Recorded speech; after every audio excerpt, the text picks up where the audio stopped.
A Ucrânia está a atingir fortemente o dispositivo russo, quer na sua profundidade, quer em território russo, quer nos territórios ocupados. Também nesta noite a Ucrânia atacou, não apenas com os seus drones, fundamentalmente os bares e os liutis, mas também há notícias de que utilizou os seus mísseis Flamingo. Portanto, e atacou... Aliás, estes são os novos mísseis, são os Flamingo os já novos estes. mísseis Flamingo que estamos a ver é essa. Normalmente é este tipo de trajetória que ele segue, que ele é lançado de uma rampa terrestre. E são estes que são produzidos na Ucrânia? São feitos na Ucrânia, têm 3.000 quilómetros de alcance, transportam cerca de com uma carga explosiva de cerca de 1.100 quilos. São mísseis de cruzeiro, portanto são mísseis que têm mais capacidade, inclusivamente, que os mísseis Tomahawk norte-americanos que poderiam ter sido entregues à própria Ucrânia. Aliás, e que falamos aqui há uns dias, que o Sr. Major-General dizia que estes até tinham mais capacidade que têm mais capacidade que o Tomahawk. E têm vindo a ser aperfeiçoados em matéria de precisão, que era aí que eles eram relativamente mais fracos, e noutra capacidade que é de conseguirem trajetórias mais baixas, voando mais baixo, mais lento ao solo, para serem mais invisíveis aos radares. Portanto, estes mísseis foram utilizados, foram atacados alvos na Rússia, na profundidade da Rússia, fundamentalmente alvos do sistema logístico, e nas regiões ocupadas, nas regiões ucranianas temporariamente ocupadas pela Rússia, em Zaporígia, foram atacados fundamentalmente postos de comando das unidades russas que se encontram a combater e a forçar mais uma ofensiva em Zaporígia, como ontem aqui falamos. Foram atingidos também objetivos importantes na Crimeia, quer estações de radar, quer zonas de estacionamento de helicópteros foram atingidos, quer um terminal marítimo e uma zona de depósitos de combustível. Combustível esse fundamental para alimentar o esforço de guerra. Foi atingido também um outro local, e é importante dizê-lo, que é o principal porto do Mar de Azov. O principal porto do Mar de Azov, que era, naturalmente, pertencia à Crimeia, chama-se o Porto de Berdiansk, que é a cidade de Berdiansk, que fica imediatamente a sul de uma cidade importante no contexto da defesa ou das operações que estão a decorrer em Zaporígia, que é Tokmak. Portanto, de Berdiansk até Tokmak existe inclusivamente uma nova linha férrea, porque é a partir de Berdiansk, que é um porto do Mar de Azov, que muito do abastecimento logístico é feito à frente sul da guerra da Ucrânia. Sr. Major-General, nós temos falado aqui muito da questão do facto da Ucrânia, aliás, vamos falar mais à frente também, o facto da Ucrânia se estar a tornar uma superpotência no que diz respeito à capacidade que tem de drones, e sabemos que, também vamos falar daqui a pouco, que a NATO enfrenta desafios com as constantes incursões de drones por parte da Rússia. Em vários países. Que ponto é que pode a Ucrânia ser um aliado forte da NATO nesta questão? A Ucrânia já é, não é pode, a Ucrânia já é um aliado fortíssimo da NATO e, do modo geral, dos países europeus neste tipo de esforço. Porque a Ucrânia tem sido o laboratório onde grande parte, mesmo dos drones não fabricados na Ucrânia, têm sido ensaiados, inclusivamente drones dotados de inteligência artificial de fabrico francês, que estão a ser testados neste momento na Ucrânia.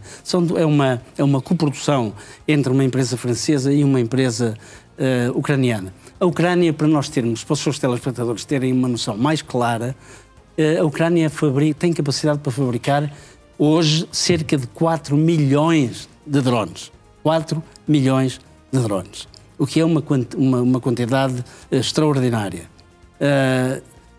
Não apenas drones de longo alcance como o Liuti, de que eu falei, ou o BARS, que têm alcances superiores a 1.000 km, 1.000, 1.200, e até alguns que vão até aos 2.000, mas também os drones de FPV, que são os drones First Person View, da primeira vista, né? E são pequenos drones que são muito mais baratos, e até nesses a Ucrânia tem vindo a desenvolver uma tecnologia que está ao nível daquilo que de melhor se faz no mundo. Sr. Major-General, e ao mesmo tempo que falamos da tecnologia e do desenvolvimento de guerra da Ucrânia, Dmitry Peskov diz que a Rússia espera que Donald Trump ainda esteja disposto a facilitar uma resolução diplomática para a crise ucraniana, E diz mesmo à Ucrânia que não tem outro remédio senão negociar. Vem dizer agora que espera que Donald Trump ainda esteja pelos ajustes para ser o intermediário de uma, digamos, de uma negociação que conduza à paz, uma negociação político-diplomática. E depois vem dizer que a Rússia e os Estados Unidos estão a perder belíssimas oportunidades e a perder muito tempo e dinheiro. Portanto, aqui mais uma vez parece um encantador de serpentes a chamar a atenção de Trump para a sua visão mercantilista. Mas depois diz outra coisa, que a Ucrânia vai ter obrigatoriamente que negociar e agora numa posição de maior fraqueza. Aliás, ele diz que a cada minuto que passa a posição da Ucrânia deteriora-se. Veremos, porque não é bem assim. Não é bem assim. Portanto, a Ucrânia continua a ser capaz de resistir. A Rússia não vai aguentar esta toada por muito mais tempo, pelas razões... Nós vimos ali aquela informação do ATES a dizer que já está a retirar forças de outros locais porque a taxa de atrição, ou seja, o número de mortos e de feridos graves, tem sido de tal ordem que para continuar a fazer aquele esforço e a cumprir com os objetivos políticos de que falamos ontem aqui, relativamente a Pokrovsk, dia 15, e depois relativamente a Kupiansk até final do ano. Até final do ano, portanto, e o Donetsk como um todo até meados de fevereiro. Portanto, estes objetivos não me parece que sejam cumpríveis desta maneira. Não é muito fácil cumpri-los, até seria fácil se a Ucrânia não estivesse a resistir da forma que está. Portanto, a Ucrânia está a resistir de uma forma estoica e não vai ser fácil. O que é que Dmitry Peskov está a aproveitar? Está a aproveitar a imagem que a Rússia tem dado de si própria, de estar finalmente a conduzir aquilo que foi designado pela grande ofensiva de verão, que afinal está a resultar na grande ofensiva de outono/inverno, e aproveitar essa imagem para dizer ao mundo e dizer à Ucrânia: está na hora de se sentarem, porque se continuarem vai ser pior para vocês. Bom, não é com este tipo de narrativa que vai convencer Volodymyr Zelensky, certamente. Não é? Sr. Major-Geral, Zelensky pede que os países europeus se entendam relativamente aos ativos russos. Porquê é que eu digo que Zelensky não se vai deixar encantar com este tipo de conversa? Até porque Zelensky, mais uma vez, insiste, porque ele sabe que a União Europeia tem uma data limite, que é o final do ano, para decidir sobre digamos, a utilização de cerca de 140 mil milhões de euros que estão depositados no Euroclear, na Bélgica. Tem havido aqui grandes reticências por parte da Bélgica e ele até faz um apelo a Donald Trump, porque Donald Trump e o executivo norte-americano é a favor da utilização desses fundos soberanos russos que estão neste momento congelados e que sejam integralmente utilizados. Os Estados Unidos têm em depósito em bancos americanos cerca de 30 mil milhões. Portanto, ele diz, seria um bom exemplo para os europeus se os Estados Unidos dessem um passo em frente.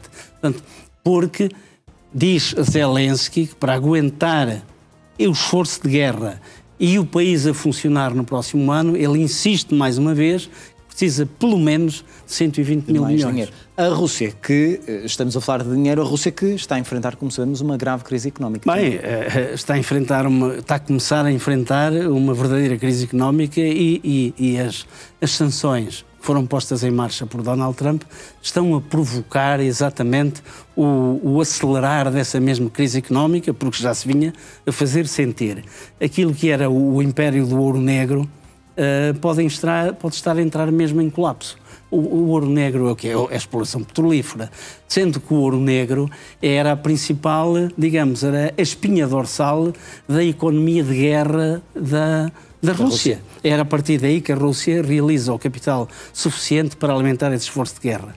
Portanto, isto, à medida que Vladimir Putin, a exploração de petróleo continua na Rússia, mas não está a ser devidamente escoada, o que é que está a acontecer?